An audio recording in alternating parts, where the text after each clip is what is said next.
Okay, everybody, this is showing the final step for the part one of the monochromatic glazing underpainting for the Glaze project, which later on we'll put color on it, but for now this is all that you should be completing and then uploading a photo once you're done. What I've put over here on the right is a photo of the painting once it was done at the end of this video, and this is the painting where it's at now, just so you could kind of compare. Like, you can see some of these areas are a lot rougher and there's a little bit more contrast to them. So I softened some of that contrast down. I tried to brighten up some of the values in places where they were a little bit dark. Tried to refine all my objects and have them feel a little bit more complete. Lost some of the rough edges with some of my tone block-ins that I did.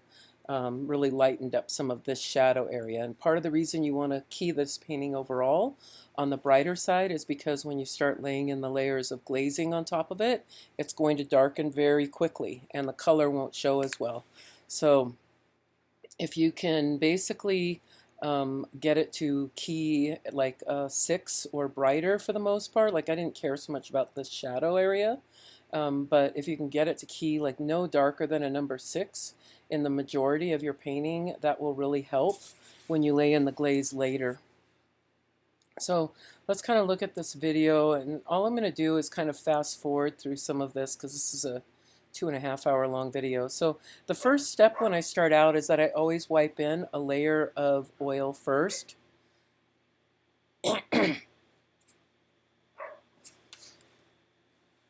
And it's called oiling in the surface because my painting is dry, and if I put that layer of oil on there first with the rag, it makes it a lot easier to paint on top, and it allows the underlying dry painting to kind of take my paint in a little bit better as well.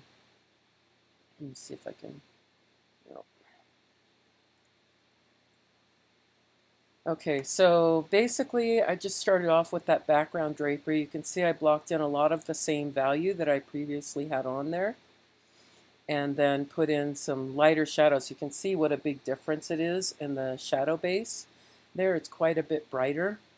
I wanted a little bit lower contrast in that area, and went through and softened and blended and then reworked these background shadows as well, so brightened them quite a bit, and softened all my transitions for values. Really tried to refine what I had put down as well, so it feels very complete. When you're done with this process on the painting, you want it to feel like if the painting were a monochromatic painting, it's pretty much done. There's always room to do corrections in the glaze painting, but so much nicer if you kind of resolve a lot of that with the underlying value layer. Okay, so here you can see I'm blocking in a little bit lighter value, so I still have this in shadow back here, but I'm brightening up the contrast level quite a lot so that there's less contrast.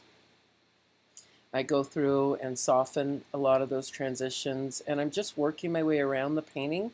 I'm looking at the values I've got, object to object, and kind of deciding, does this need to be a little bit lighter? Do I need to block in a little bit lighter values to it, or a little bit darker values? What do I need to do? So here's the pair before I worked on it, and then when I reblocked it in, you can see that I hit some values a little bit more brightly on it and tried to bring up the light level a little bit.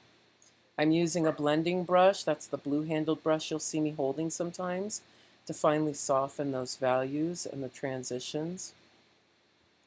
And I'm just continuing to go through the drapery. I'm just basically going all the way around the painting and kind of completing things as I go. I left the skull for the end part. And you can see as I worked on this background drapery here that it's a bit rough in this context right here. And so the first thing that I did was start locking in those layers a little bit more nicely. Softening, creating my edges, really refining my values, looking for where I want things a bit brighter. You can see here that I blocked in a lighter value to kind of help correct this background back here that was a little bit too dark.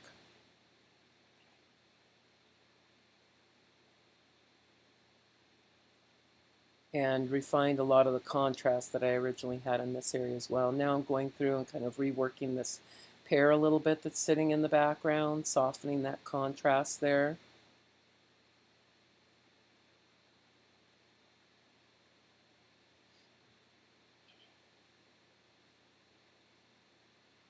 Hitting a little bit of a light highlight on that.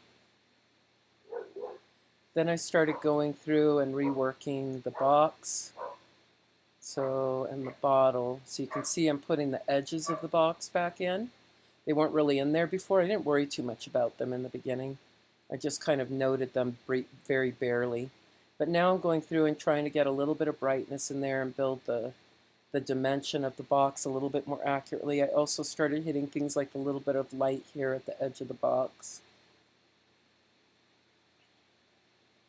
Cleaned up this back edge of the box so it's nice and straight.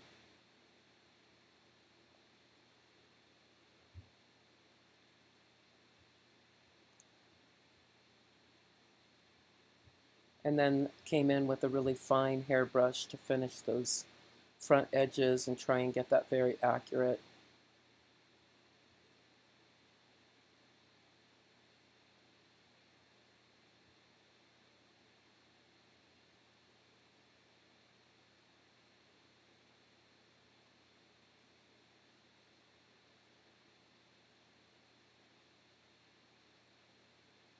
I turned on a light because it was getting dark enough I needed lighting on the canvas. So you can see now I'm trying to get more of these details, bring them up a little bit more brightly on the front edge of the box so I get that dimension of the front part of the box coming forward. And that's something you can do again through the glaze layer, but I kind of like hitting some of this in my underlying layer as well.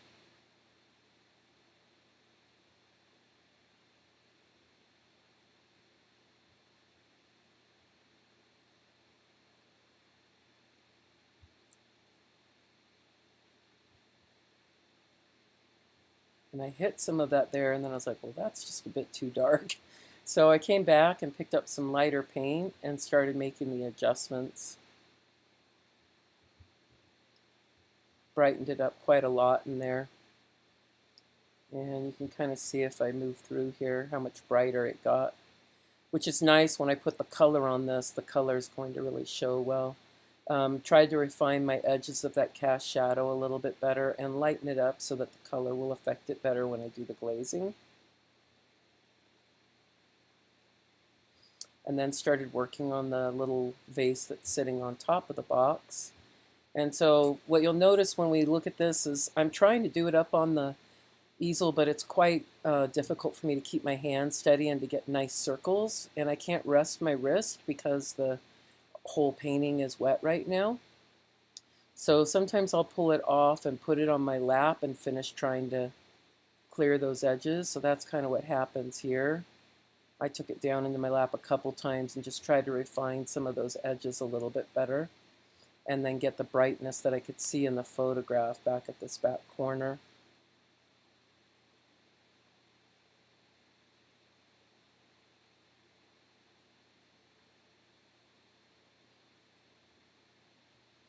Finished hitting in some of the layering of the underpainting in this vase, and then hit the brighter light that I needed to get here in the middle. Spread that a little bit, lightened up the underlying shadows on the vase because they were a little bit heavy and dark. And then went back through and tried to refine this vase next to it. So really brightened up because I have some reflected light on this side of the purple vase that's a blue tone, and I want that to show when I put the purples and then the blues on it later with the glazing. So I brightened that up, and I ended up brightening up the vase overall. You'll see as I start locking in all these layers that I've bumped everything up a notch as far as the values. I took it down in my lap so I could clean up the edges of it and the top little spout, and I ended up doing that a few times. But now the vase, that background vase, is also starting to feel a lot more refined and finished. And I think that was the final time I put it in my lap to really clean up this top little spout on it. And just tried to refine some of the light, the way the light's wrapping around. Get some of those edges cleaned up as much as I can. And then unfortunately I went a little out of focus on here, but you can see that initially we've got the skull back there, and there's a bit of contrast with the shadow at the back of the skull. And so what I tried to do in this last little bit that I've got videotaped because I ran out of battery is I lightened that up, and then I went through and lightened up the skull as a whole. And let me move this. I lightened up the skull as a whole. Back up just a little bit. And tried to block in some of the lights that are like on the side of it, soften some of the transitions here. I refined the eye socket, a little bit of the nose. I hit some bright lights at the very end on some of these planes here. Really tried to brighten them up, and hit some more bright lights at the very end when this video ends, right up here at the nasal cavity edges.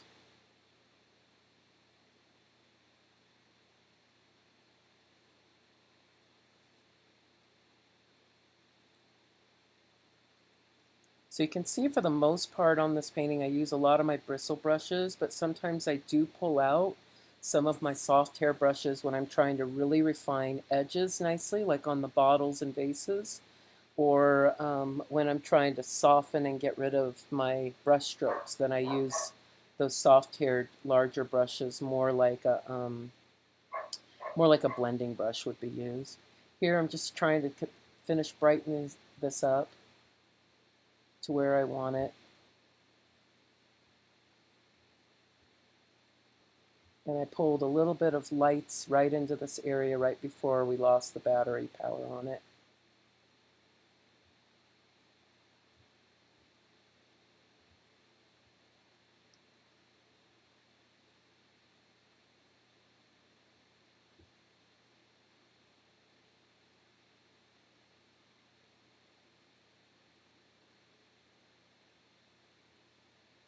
So what I did after this camera went off for good is I finished trying to get some of that in.